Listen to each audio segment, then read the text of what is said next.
poète, par Monsieur Joseph Roman, historien français. Joseph Roman est né le 13 novembre 1840 à Gap, et mort le 8 juin 1924 au château de Picontal, Crau, Hautes-Alpes. Le village du poète est construit sur le penchant méridional d'une colline de 650 mètres d'altitude, qui sépare la plaine qui porte son nom de celle du Pex. De cette colline dérive le nom du village, Podietum, la petite hauteur, diminutif de podium, montagne en basse latinité, s'est contracté en poetum et est devenu poète. Cette forme de nom de lieu est, du reste, extrêmement répandue dans toute la région, plus de 10 localités sont nommées ainsi dans les Hautes-Alpes, il en existe beaucoup d'autres dans la Drôme, dans les Basses-Alpes et les départements voisins. Ce nom de poète a pris successivement les formes de Podietum, puis de Poietum, 1280, de Pogetum, 1290, de Poetum, 1300, de Poyet, 1511, de Pouet, 1762. L'emplacement du village est fort bien choisi, il est exposé plein midi, garanti des vents du nord par la colline contre laquelle il se blottit, et devant lui se déroule une vaste plaine de 12 km de longueur, couverte de forêts de chênes et de cultures. Le village lui-même est entouré de prairies et de vergers. À sa gauche coule la Durance dans une faille profonde, à sa droite est une chaîne de collines qui le domine. Au XVe siècle, la population du poète, d'après la révision de Feu, ne dépassait pas 175 habitants. Au XVIIIe siècle, ce chiffre était monté à 450, et le recensement de 1881 lui en donne 503. Depuis lors, la population a plutôt augmenté que diminué. Cet article n'est que le développement de ce que j'ai écrit sur le poète en 1887, dans mon tableau historique des Hautes-Alpes. Voir, pour les formes qu'a affecté le nom du poète, mon dictionnaire topographique des Hautes-Alpes. Histoire politique. Au XIIe siècle, le poète, comme le Gapençais tout entier, faisait partie du comté de Forcalquier, les comtes en avaient le haut domaine, tandis que des seigneurs inférieurs avaient le domaine utile avec droit de haute et basse justice. Ces seigneurs inférieurs étaient de la famille des barons de Mévouillon qui possédaient les deux rives du Buèche, Mison, Arzelier, Ribier, Orpierre, Serre, le poète, et de nombreuses seigneuries répandues jusqu'au centre du département actuel de la Drôme. En 1202 le comte de Forcalquier marie Béatrix, sa petite-fille, avec André Dauphin, et lui donne pour dot toutes les terres situées entre le Buèche et la Durance, depuis Sisteron jusqu'aux limites du Briançonnais, c'est-à-dire l'ensemble du comté de Gap et d'Embrun. De ce mariage, qui fut passé à Saint-Euphémie, près de Sisteron, vint une fille nommée Béatrix, qui hérita des comtés de sa mère, et épousa en 1214, Amaury de Montfort. En 1232, Amaury et sa femme vendirent les deux comtés de Gap et d'Embrun au Dauphin, moyennant 100 000 sous viennois, mais les seigneuries de Tallard, de Vitrolles, la baronnie de Mison et la partie de la commune de Sisteron qui se trouve exactement au confluent de la Durance et du Buèche, ne furent pas comprises dans cette vente, ce qui explique que de ces enclaves l'une, Tallard, n'a été unie au Dauphiné qu'en 1503, et les autres n'ont jamais fait partie du Dauphiné, mais de la Provence. Au milieu de la plaine boisée qui sépare le poète de Sisteron, à 50 mètres à gauche de la route, on peut voir dans un taillis de chêne, une borne d'1 mètre de hauteur sur laquelle sont sculptés grossièrement un dauphin d'un côté, une fleur de lys de l'autre, elle marque les limites précises entre la Provence et le Dauphiné. Aussitôt après avoir acquis le Gapençais de son gendre et de sa fille, le dauphin installa à Upex un bailliage avec juridiction sur tout le comté, et s'y fit construire un château, nommé Pallia dans les chartes, et qu'il habita quelquefois. Ce bailliage fut transféré à Serres en 1298, puis à Gap en 1511. À partir de 1298, Upex ne fut plus qu'une châtellerie. Le poète suivit les vicissitudes d'Upex, et fit partie du même bailliage et de la même châtellerie. Voilà toute son histoire politique, du XIIe siècle jusqu'à la Révolution. L'histoire ecclésiastique du poète est un peu obscure au début. Il me paraît probable que le territoire du poète appartint, au point de vue religieux, au 8e siècle, à l'abbaye de la Novalaise et ceci pour deux raisons. La première c'est que le prieuré de Saint-Jacques du Pex, qui était propriétaire de la moitié des dîmes du poète, appartenait à l'abbaye de Chavardon, ordre des chanoines réguliers de Saint-Augustin. Or toutes les maisons de cet ordre dans notre région étaient des émanations de l'abbaye d'Oultx, fille elle-même de la Novalaise. La seconde, c'est que la paroisse du poète, à laquelle appartenait l'autre moitié des dîmes, était sous le vocable de Notre-Dame et Saint-Pierre. Or la plupart des paroisses qui sont sous ce vocable ont été fondées dans nos contrées par les moines de Saint-Pierre de la Novalaise. Il est donc très probable, sinon certain, que le poète appartint, au 8e siècle, à l'abbaye de la Novalaise, et qu'après la destruction de cette abbaye au 10e siècle, l'abbaye de Chavardon, fondée avec une partie de ses débris, continua à avoir la juridiction ecclésiastique sur la paroisse du poète, juridiction qu'elle conserva jusqu'à la Révolution. Il est certain qu'au XIIe siècle la paroisse du poète existait déjà. Elle possédait plusieurs chapelles dont l'une dédiée à Notre-Dame et l'autre à Sainte-Anne. Une troisième, dont le vocable m'est inconnu, était située dans ou près le château. Comme je l'ai dit, le curé et le prieur de Saint-Jacques-du-Pex se partageaient les dîmes par égale part. En 1612 on créa dans la paroisse un secondaire pour aider au service religieux. Au commencement du XVIe siècle, le poète possédait une confrérie de pénitents du Saint-Esprit, qui avait des revenus assez importants pour être taxés dans le rôle des décimes de la cour de Rome. Histoire et féodale. L'histoire féodale du poète est plus compliquée que son histoire ecclésiastique, mais aussi les documents que l'on peut consulter sont très nombreux. J'ai dit qu'aussi haut que l'on pouvait remonter, les seigneurs du poète étaient de la famille des barons de Mévouillon.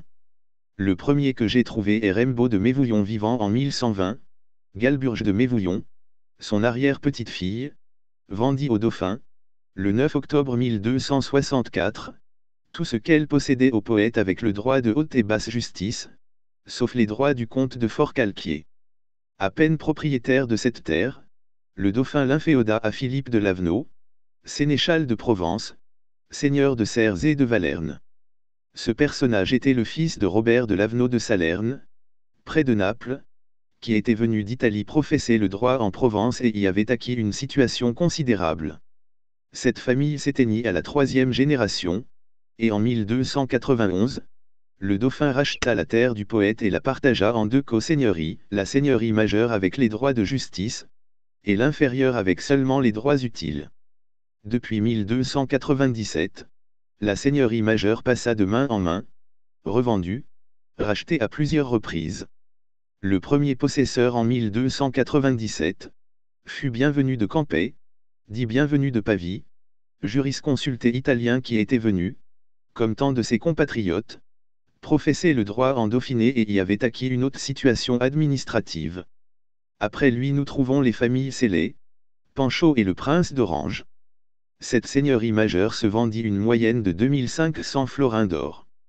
En 1379, le dauphin la reprit, mais la revendit un siècle plus tard aux seigneurs inférieurs, de telle sorte qu'à partir du XVe siècle les seigneuries majeures et mineures furent confondues dans les mêmes mains et ne furent plus séparées. La seigneurie inférieure fut acquise au dauphin le 17 août 1317, par Pierre Célé, originaire du Pex, et qui avait fait son chemin dans la magistrature.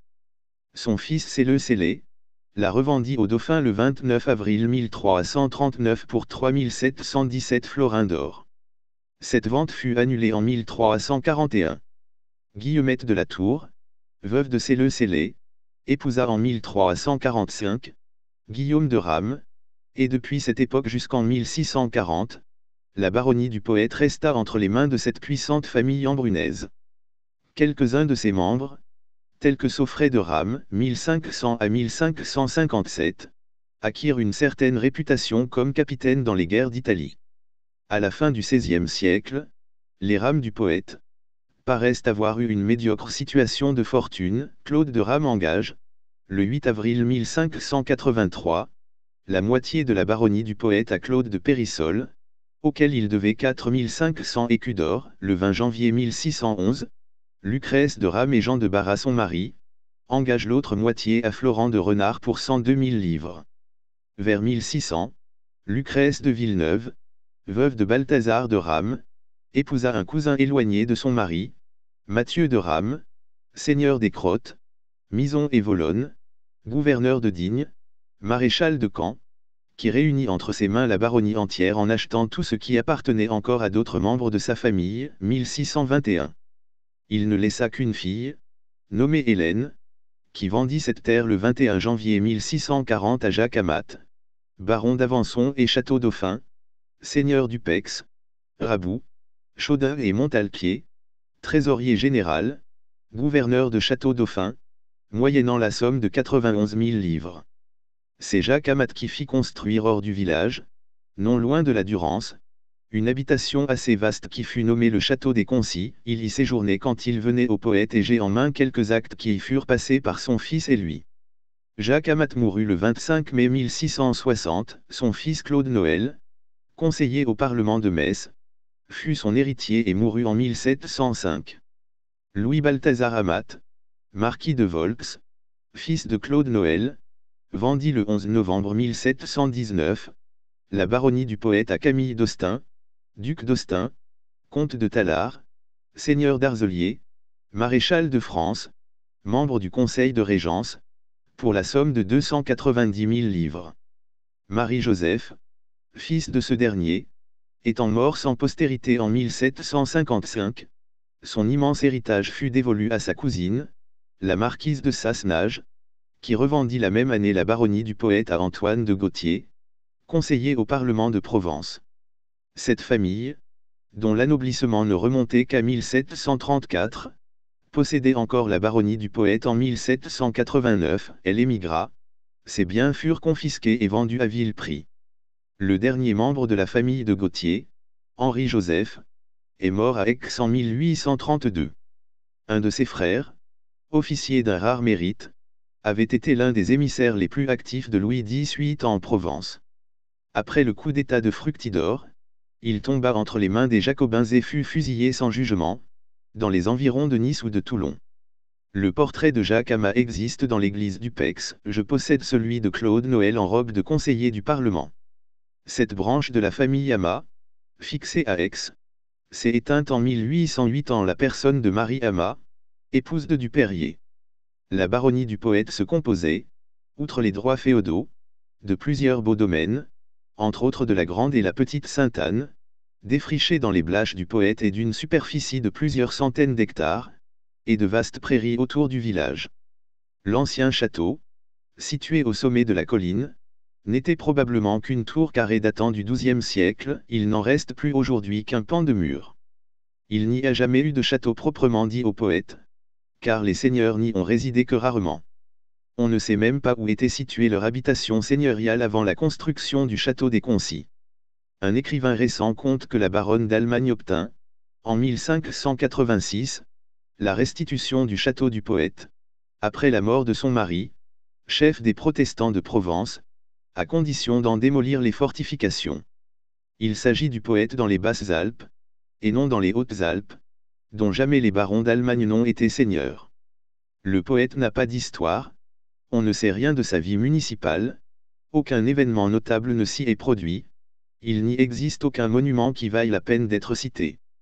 Pourquoi cela peut-on se demander? Parce que le poète était tout voisin d'un centre de population beaucoup plus important qu'il a absorbé, Dupex. Il ne faut pas juger de l'Upex du Moyen Âge par ce qu'il en reste aujourd'hui, un petit nombre de maisons, dont plusieurs abandonnées, couronnant un sommet autour des ruines d'un château, et un certain nombre de fermes éparses dans la campagne. Upex, ancien chef-lieu d'un Pégase romain nommé Pégase Eposianus, était au XIIIe siècle très peuplé, très commerçant, toutes les autorités delphinales en pensaient, le bailli, les juges delphinaux, y résidaient, des foires très suivies s'y tenaient, on y trouvait une colonie de juifs qui faisait un commerce lucratif avec toute la région, le dauphin y avait un palais où il résidait quelquefois, en un mot, Upex était alors un bourg prospère.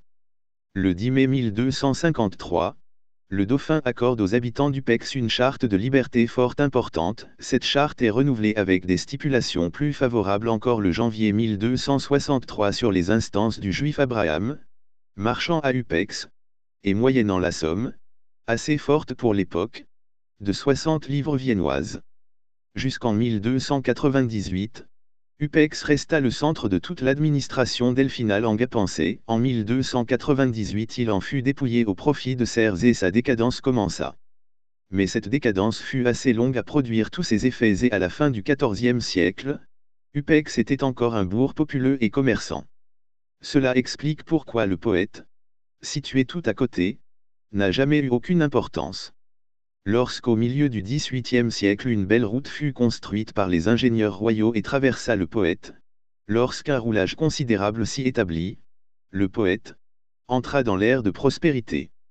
Pour n'en donner qu'un exemple, ces maîtres charrons étaient célèbres dans la contrée et ne pouvaient suffire aux commandes qui leur étaient faites. Cela a bien marché pendant 150 ans, puis le chemin de fer a été construit laissant de côté la vallée de la Durance. La route est devenue déserte et le poète est retombé dans sa solitude. Ceci a tué cela et pour longtemps. Il ne reste plus aux habitants du poète qu'à améliorer leurs procédés et leur outillage agricole, à créer des prairies, ou faire de l'élevage, ce qui est toujours très rémunérateur quand on s'en occupe avec intelligence.